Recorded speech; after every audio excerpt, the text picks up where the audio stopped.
So we got press room breakdown.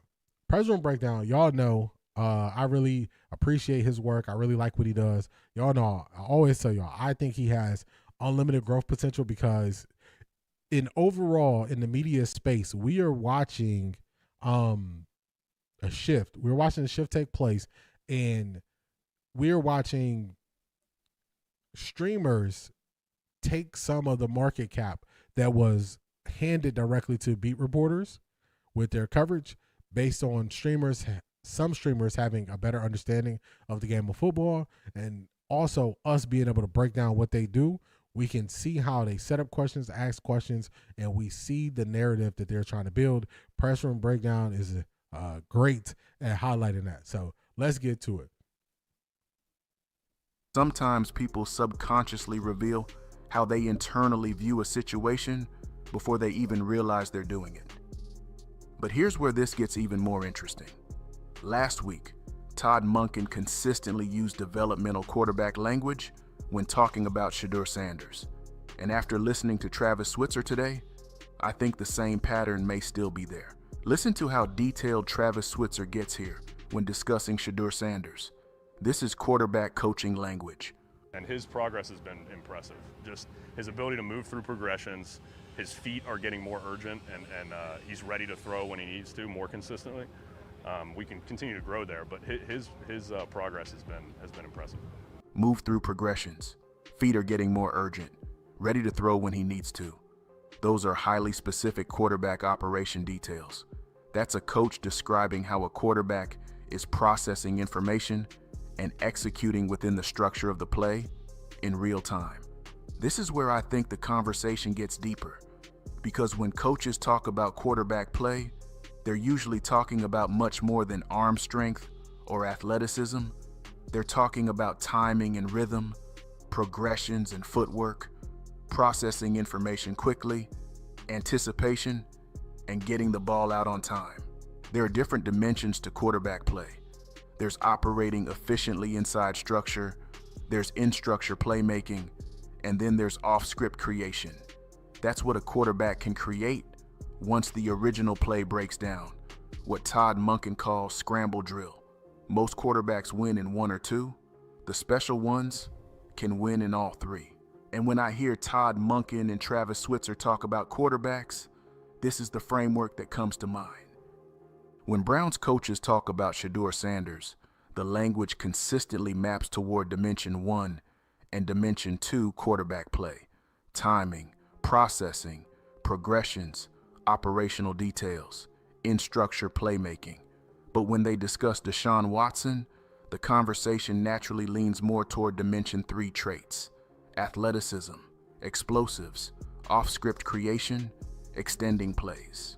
And maybe the deeper question the Browns are trying to answer is this: how do they want to win at quarterback? Do they want to win with consistency inside structure, big plays within the design of the play, or the ability to create when everything breaks down? Because the answer to that question matters. And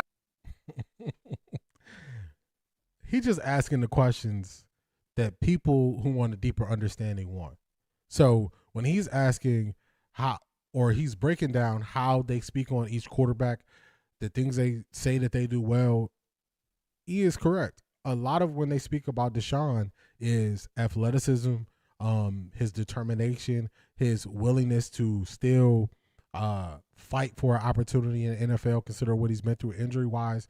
And then when they speak on Shedeur, it's all, majority of it is more tangible, where you could kind of look and try to see, is he getting better at this? So, do they want traits or operation? So, I think this is a really, really, really good breakdown. The title of this is "Listen to How Cleveland Browns Coaches Talk About Shedeur." Thought this was really good breakdown. He put this out 2 days ago. Definitely go check it out. That is where people get the most triggered. If you just highlight exactly what the coaches say, people get very triggered at you. They get very triggered because they are stuck in a place. The content creators are telling them what they want to hear. They are hyping up Deshaun Watson. they don't really care about Deshaun Watson. They want to see Shedeur lose more than anything. So they don't care who the player is. So when they get people who hype up Deshaun Watson and they believe it's leading to Shedeur not getting a good opportunity or a fair opportunity or him winning the starting job, they love it. When you say, well, the decision maker, which would be Todd Monken, has highlighted this, this, and this, it doesn't mean that. You don't know if he's telling the truth. He could be lying to you. Yeah, okay. So shout out to Press Room Breakdown of what he's doing. I even noticed that in his comments, he's starting to get people who believe he's just caping for Shedeur just based off him asking the question. If you get triggered on somebody asking the question, that means you're really not here for an honest conversation, because the question shouldn't trigger you. It shouldn't trigger you at all. I follow him as well. His content is very good, well thought out and explained. I agree with that, Derek Spinner. This was a good breakdown. I agree. This was a good breakdown. Haven't seen a microphone talk about it, but Deshaun has gone from 17 to 21 reps on the days they were there, while Shedeur is going from 11 to 14. We're getting a slow rollout. Will be interesting to see Wednesday. It will be interesting. It will be interesting. It will be interesting. I think they're going to go through.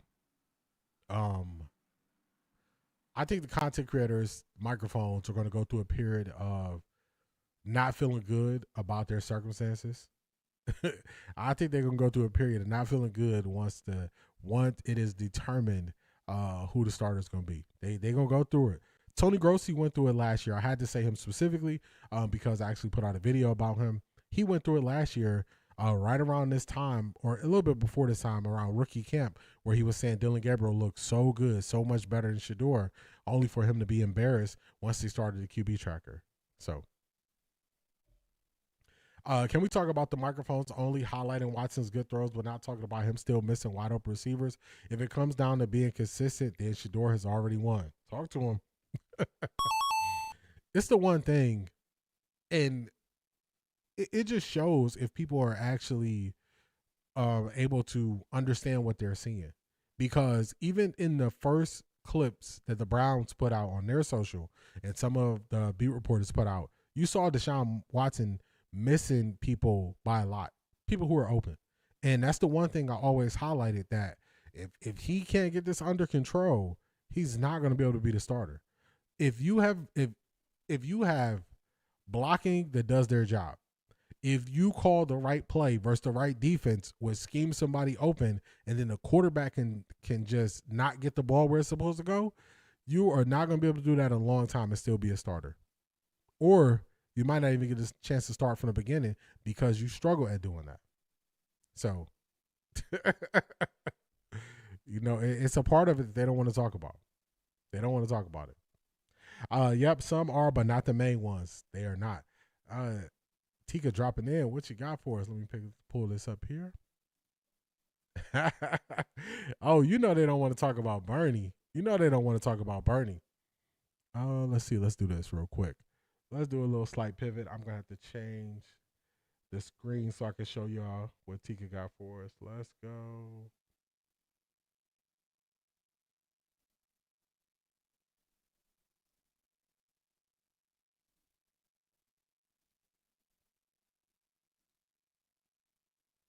Let me adjust this.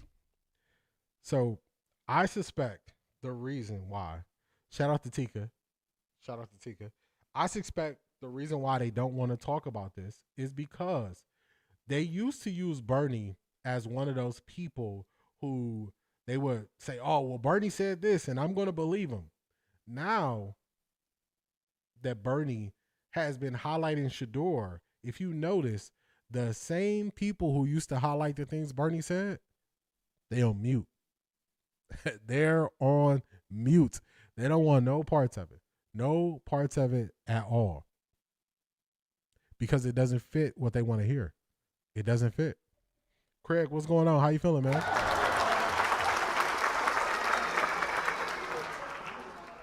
Shout out to Tika. It doesn't fit their narrative. So they just act like it doesn't happen.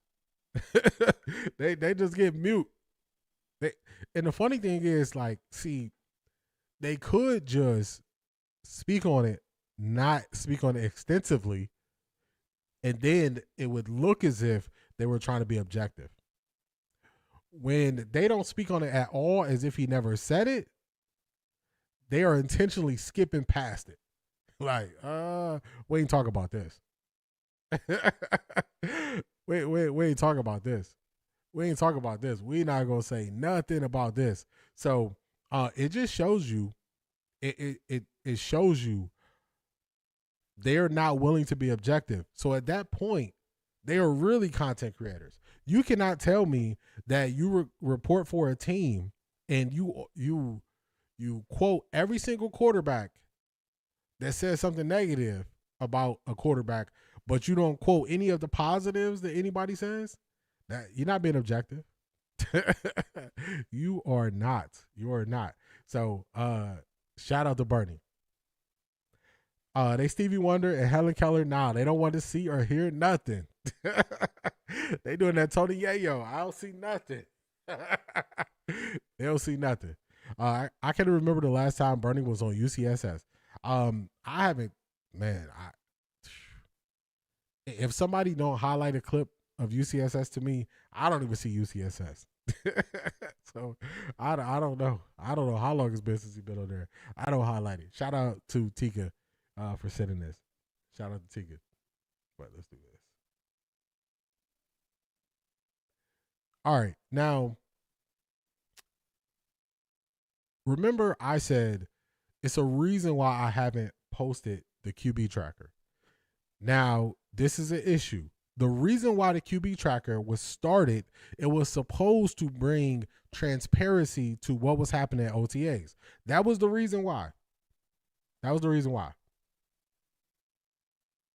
That is why this was created. Well, where is let's see, here we go. Shout out to Tessa. Well.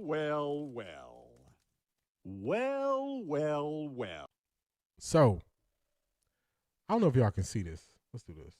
I want y'all to see the comments. I want y'all to see the comment here. We have some conflict, y'all. We have some conflict. Now, I'm not concerned about what's on the tracker. That's not what this is about.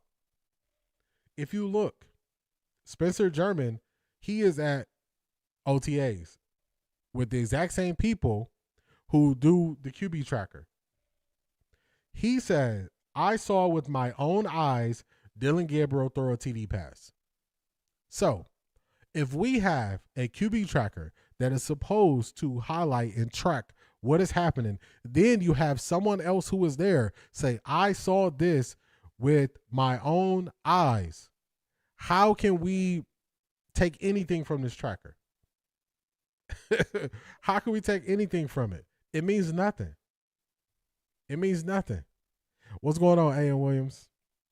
This tracker means nothing, y'all. If they're going to miss things like that, this tracker means nothing. It means nothing.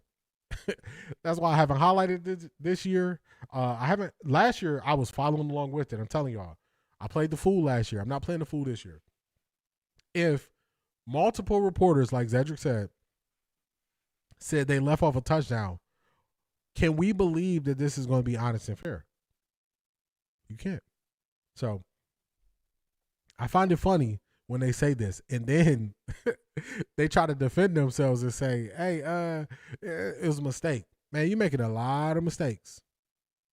Someone wasn't looking at Dylan throwing and focus on Deshaun is what that told me. Yes, and if that's the case, then you got to stop doing it. If you are not capable of tracking everything that's happening, you have to stop. You got to stop. So I don't even know. Exhibit 1000, why I don't deal with the QB tracker. It's pointless. It's pointless. It's pointless.